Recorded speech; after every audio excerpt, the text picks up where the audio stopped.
What a great day. Welcome everyone to this video. So NVIDIA App just get a new update and I will show you in a second what this update can do. In Cyberpunk 2077 now, as you can see now in the left corner on my screen, DLSS Override mode is on L presets. But if I go to settings and change the upscaling mode or the resolution, things are going to be different. Now, if we choose performance mode, as you can see, it's automatically changed to preset M, and this feature it's like so smart. And let's go back again and choose, for example, 1440p resolution and just choose DLSS quality and go back. And as you can see, it's automatically choosing preset K. Now, I will show you how to enable this new feature and even this feature of which presets are you using. Let's go. And so how to enable this new feature, just go to the NVIDIA app.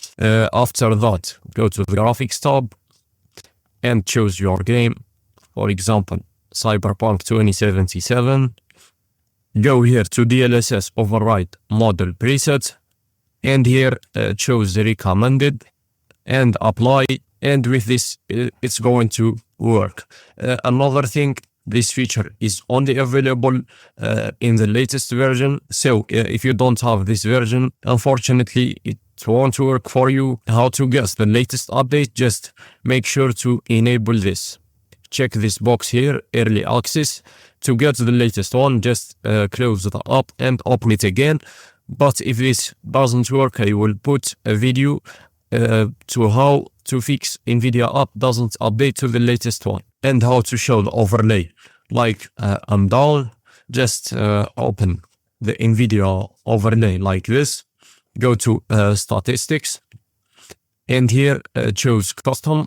You will find it, I think, basic. Just go to custom and here view all. And you can just choose whatever you want. For example, you want the frame rate. For me, I just want this super resolution model override. You can check the box and just by clicking Alt plus R, it will show the overlay. Thank you for watching. See you in the next one.